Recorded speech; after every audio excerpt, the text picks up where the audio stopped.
Hello guys, welcome back crypto currency के एक नए वीडियो में। कैसे हैं आप सब? आई होप कि आप लोग अच्छे होंगे।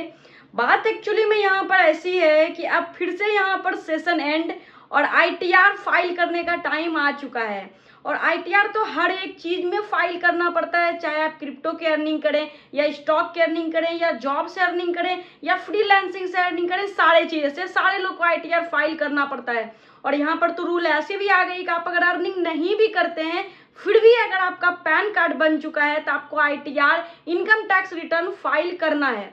इनकम टैक्स रिटर्न फाइल करने का मतलब बहुत लोग तो ये समझते हैं कि मुझे यहाँ पर इनकम टैक्स भरना ही पड़ेगा, लेकिन ये गलतफहमी में ना रहें। इसका मतलब ये होता है कि आपको ये दिखाना होता है कि मेरा आय कितना है, मेरा इनकम कितना है। नहीं भी है तो भी आपको सरकार को बताना है, होता है तो भी बताना है।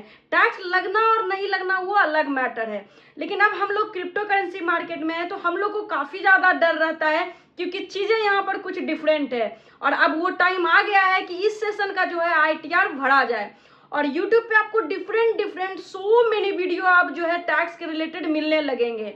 लेकिन यहाँ पर क्या है कि बहुत सारे लोग ऐसे भी वीडियो बना देंगे जिनको नहीं पता है, फिर भी कुछ भी बोल डालेंगे। अगर आपको ऐसा लगता है मेरे बारे में तो बिल्कुल वीडियो को यहाँ से छोड़ सकते हैं। एक्चुअली में क्या है कि आईटीआर मैं भी फाइल करती हूँ, और देखिए जो अपडेट और जो न्यूज़ जो आर्टिकल वगैरह आते हैं वही हमको भी पता रहता है, वही एक्सप्लेन आपको करते हैं। लेकिन जब मैं खुद का आईटीआर यहाँ पर फाइल करती हूँ तो सीए से जब डिस्कस करती हूँ तो बहुत सारी चीज़ें पता चलती है, तो मुझे लगता है कि क्यों ना आप लोगों के साथ भी शेयर किया जाए। तो वही सारी चीज़ें, जेन्युइन चीज़ें आज इस वीडियो में आपको शेयर करने वाले हैं कि टैक्स किस प्रकार से आपको भरना है, कैसे आपको ट्रेडिंग में लगेंगे, कैसे आपको स्पोर्ट एंड फ्यूचर अलग अलग लगेंगे, कैसे आप जनरल अर्निंग करते हैं तो लगेंगे, और अगर आप इंटरनेशनल एक्सचेंजेज पे ट्रेडिंग करते हैं तो कैसे लगेंगे, और अगर आप इंडियन एक्सचेंजेज पे करते हैं तो कैसे लगेंगे। मतलब सो मेनी थिंग्स आपको इस वीडियो में बताने वाले हैं। तो बेशक से मेरा साथ दीजिएगा और वीडियो में लास्ट तक बने रहिएगा, क्योंकि कुछ टैक्स रिलेटेड न्यू थिंग्स भी, न्यू रूल भी यहाँ पे आ चुके हैं। तो बेशक से चैनल पे पहली बार आए हो तो चैनल को सब्सक्राइब कर लो, वीडियो को लाइक कर दो। काफ़ी ज़्यादा मोटिवेशन मिलता है एक अच्छे और इन्फॉर्मेटिव वीडियो आप तक पहुँचाने के लिए ईजी से ईजी लैंग्वेज में।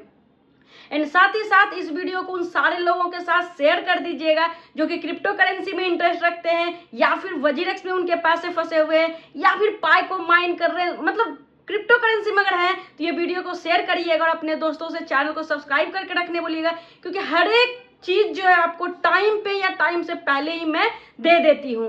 तो यहाँ पर क्या है कि किस तरीके से यहाँ पर देखिए सारी चीज़ों को यहाँ का फॉर्मुलेट किया गया है। तो यहाँ पर 3-4 चीज़ें हैं कि एक तो आप जो है डायरेक्ट इनकम करते हैं, जैसे कि डायरेक्ट इनकम होता है हम लोग का डायरेक्ट गेन।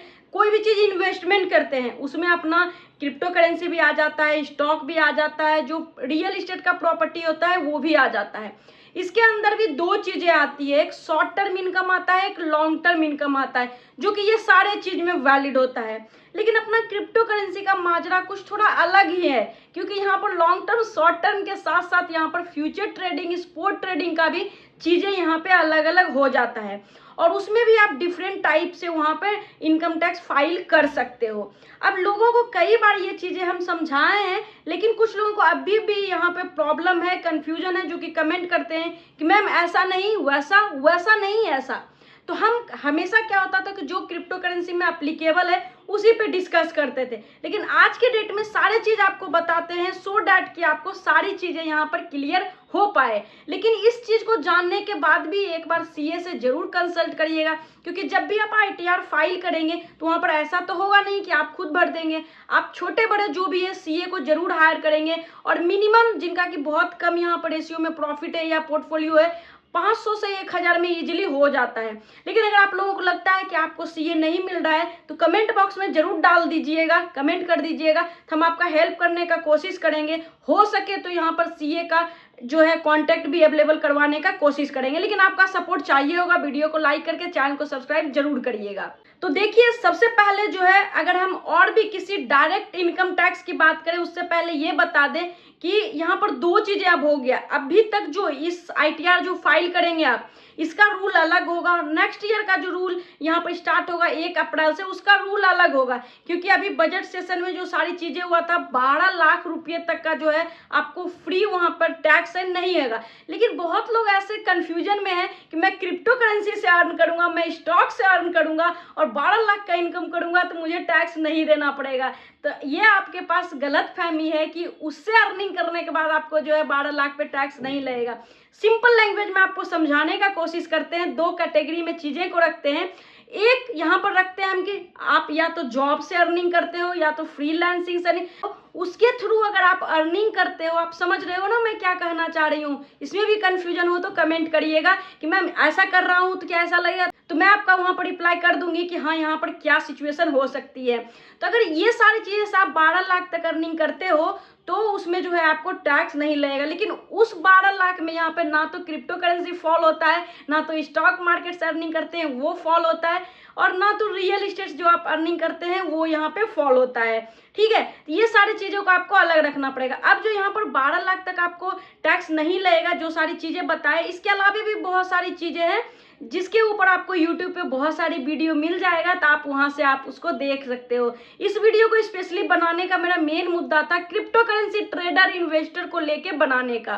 तब इस पॉइंट पे हम लोग आ जाते हैं कि अगर आप यहाँ पर स्टॉक मार्केट से अर्निंग करते हो या फिर क्रिप्टो करेंसी से, रियल इस्टेट भी यहाँ पे छोड़ देते हैं क्योंकि बहुत कम ही लोग रियल इस्टेट वाले इस वीडियो को देख रहे होंगे। तो यहाँ पर क्या है कि सिचुएशन दो तरीके से, कि एक स्पोर्ट में आप इन्वेस्टमेंट या ट्रेड करते हो तो अर्निंग होती है, एक फ्यूचर में होती है। तो स्टॉक में तो काफी ज्यादा क्लियर है भाई, 1 रुपया कमाओ तो भी आपको 30% देना है, 100 रुपया कमाओ तो भी 30% देना है, 1000 रुपया कमाओ तो भी 30% गवर्नमेंट को देना है, अगर आप इंडिया से बिलोंग करते हैं तो, क्योंकि ये इंडियन यूजर के लिए इंडियन गवर्नमेंट के द्वारा ये रूल बनाया गया है। तो स्पॉट ट्रेडिंग का तो मामला पूरा क्लियर है, आप लोगों को भी क्लियर होगा, उसमें कोई कंफ्यूजन है ही नहीं। अब नेक्स्ट मूव ऑन करते हैं यहाँ पर फ्यूचर ट्रेडिंग पे, जो कि काफी ज्यादा कंफ्यूजन है, क्योंकि लोगों का ऐसा कहना है कि मैं टैक्स देते रहूंगा, मैं TDS देता रहूंगा, तब तो मैं कंगाल हो जाऊंगा एक दिन, हर ट्रांजेक्शन में 1% कटेंगे। फ्यूचर ट्रेड तो तुरंत बाय तुरंत सेल, तुरंत बाय तुरंत सेल करते हैं, तो कैसे होगा। तो देखो गाइस, TDS यहाँ पर अगर आप जो है CoinDCX जैसे एक्सचेंजेस पे करते हो तो TDS आपको फ्यूचर ट्रेडिंग में वहां पे नहीं लगती है। तो अगर आप CoinDCX को अभी तक भी यूज करना नहीं स्टार्ट किए हो तो यूज करना स्टार्ट करो, लिंक आपको वीडियो के डिस्क्रिप्शन में मिलेगा। वहां से अगर आप अकाउंट बनाते हो तो डायरेक्ट लाइफ टाइम आपको 20% फी डिस्काउंट भी मिलता रहेगा, क्योंकि वो कंपनी के द्वारा बनाया गया एफिलिएट लिंक है, उसी में ये सारी चीजें इनबिल्ट रहती है। तो अब क्या है कि TDS से तो यहाँ पर छुटकारा आप पा ही लोगे अगर आप CoinDCX में ट्रेड कर रहे हो फ्यूचर में। तो अब टैक्स का जो मुद्दा है मेन, उस पर डिस्कस करते हैं। तो यहाँ पे टैक्स जो है, कुछ लोगों का कहना है कि 30% वहां भी डायरेक्ट देना पड़ेगा, कुछ लोगों का कहना है कि नहीं वहां पर 20% ही देना पड़ेगा, कुछ लोगों का कहना है कि 12.5% ही देना पड़ेगा। तो सारे लोगों के बातों को ध्यान में रखते हुए मैं आपको एक एक चीज करके एक्सप्लेन करती हूँ। तो देखिए, 30% जो ये क्रिप्टो पे टैक्स लग रहा है ना, ये VDA वर्चुअल डिजिटल एसेट के ऊपर लग रहा है, और वर्चुअल डिजिटल एसेट के अंदर ओनली अभी जो रूल बना है गवर्नमेंट का, इंडियन गवर्नमेंट का, उसमें जो है स्पॉट ट्रेडिंग को ही रखा गया है, फ्यूचर ट्रेडिंग को उसमें इंक्लूड नहीं किया गया है। तो इसलिए यहाँ पर ये बात तो अपने माइंड से निकाल दीजिए कि आपको वहां भी डायरेक्ट 30% टैक्स लगेगा। लेकिन जिन लोगों को लग रहा है कि मैं आगे चल के फंस ना जाऊं, कुछ हो ना जाऊं, तो बहुत लोग भर भी रहे हैं, बट इसका कोई सेंस नहीं बनता है, क्योंकि मैं खुद वहां पे 30% डायरेक्ट फ्यूचर ट्रेड वाले इनकम में नहीं देती हूँ। तो ये तो क्लियर हो गया कि स्पॉट ट्रेड करते हैं तो आपको 30% लगेगा, लेकिन फ्यूचर ट्रेडिंग अगर आप करते हो तो वहां पर 30% आपको नहीं लगने हैं। आगे चल के आपको बताएंगे कि इंडियन एक्सचेंज और इंटरनेशनल एक्सचेंज में क्या डिफरेंस है, क्या कैसे करना है, लेकिन पहले इसको समझिए। अब यहाँ पर दो और जो परसेंटेज बचते हैं, 20% और 12.5%, उस पर डिस्कस करते हैं। तो यहाँ पर क्या है कि एक लॉन्ग टर्म इन्वेस्टमेंट हो जाता है आपका और एक शॉर्ट टर्म इन्वेस्टमेंट हो जाता है। जैसे कि फ्यूचर ट्रेडिंग बहुत लोग जो है लिवरेज ज्यादा नहीं लेते हैं, कम लेते हैं, और उनके पास मार्जिन बहुत ज्यादा था, तो वो सालों भर मतलब 1 साल से ज्यादा भी होल्ड कर लेते हैं। तो वो उनका चल जाता है। मतलब 1 साल के बाद, मान लीजिए आज हम बाय किए, 1 साल के बाद वहाँ पर सेल कर रहे हैं, या हम आज सेल किए तो 1 साल के बाद उसको बाय कर रहे हैं, क्योंकि फ्यूचर ट्रेड में शॉर्ट लॉन्ग दोनों होता है, इसलिए हम बोले सेल आज कर रहे हैं, 1 साल के बाद बाय कर रहे हैं, क्योंकि दोनों चीज वहाँ पे होती है। तो वो चला जाता है आपका लॉन्ग टर्म इन्वेस्टमेंट में। और लॉन्ग टर्म इन्वेस्टमेंट अगर आप यहाँ पर ट्रेड वगैरह कर रहे हो फ्यूचर में, तो आपको 12.5% ही यहाँ पे देना है टैक्स।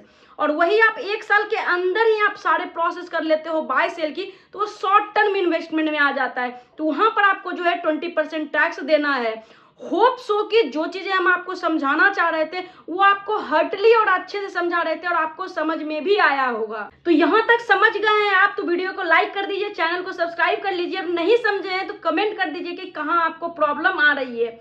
अब नेक्स्ट मूव ऑन करते हैं कि बहुत लोग का कंफ्यूजन ये भी है कि मैम INR में ट्रेडिंग करता हूँ तो कैसे टैक्स लगेगा, इंडियन एक्सचेंज में USDT में करता हूँ तो कैसे लगेगा।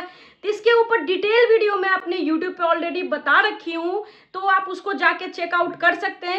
अब नेक्स्ट मूव ऑन करते हैं कि इंटरनेशनल एक्सचेंज और इंडियन एक्सचेंज। बहुत लोग का ये भी कंफ्यूजन है कि नहीं मैं इंडियन एक्सचेंज में करता हूँ तभी ये सारी चीज़ अप्लीकेबल है, इंटरनेशनल में करता हूँ तो नहीं अप्लीकेबल है। तो जी नहीं भैया, यहाँ पर भाई साहब ऐसा है कि जो भी एक्सचेंजेज चाहे वो इंडियन हो या इंटरनेशनल हो, FIU के द्वारा वो रजिस्टर है, तो आपको सेम रूल दोनों एक्सचेंजेज पे लगेगा। मीन्स कुल मिला के आप बात करें तो क्रिप्टो करेंसी मार्केट में अब आपको रहना है तो ये सारे टैक्स का जो रूल रेगुलेशन है वो आपको अपनाना ही पड़ेगा, कहीं से आप भाग नहीं सकते हैं, राइट। तो ये सारी चीजें हैं, जेन्युइन है, आप दे दीजिए, क्या ही है। वहां पर आपको फ्यूचर ट्रेडिंग ही ज्यादा लोग करते हैं और वहां पर आपको तो सेट ऑफ रूल भी हो जाता है, तो ठीक है आप अपने अकॉर्डिंग देख लीजिएगा। लेकिन हाँ, किसी तरह का प्रॉब्लम हो तो कमेंट जरूर किया कीजिए, सो डैट कि मुझे पता चल पाए कि आपको कहाँ दिक्कत है, क्या है, तो मैं फिर से आपको चीजें को एक्सप्लेन कर पाऊँ। और ये जो है क्रिप्टो को लेकर एक नया रूल आया है टैक्स को, ये कोई नया रूल नहीं है जो कि 1 अप्रैल 2026 से यहाँ पे लागू होने वाला है।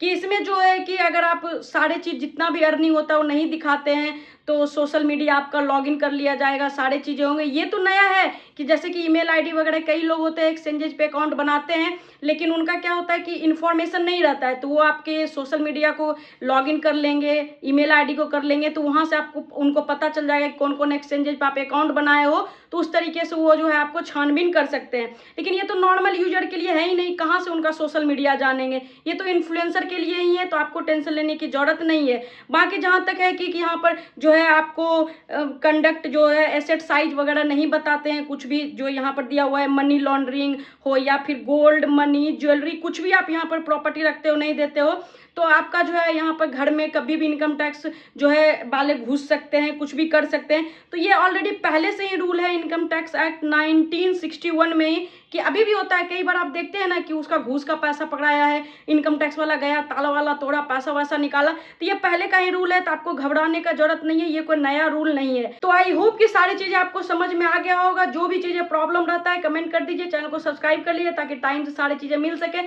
वीडियो को लाइक कर दीजिए। आज की वीडियो में इतना ही था, मिलते हैं नेक्स्ट वीडियो में, तब तक के लिए take care and bye bye.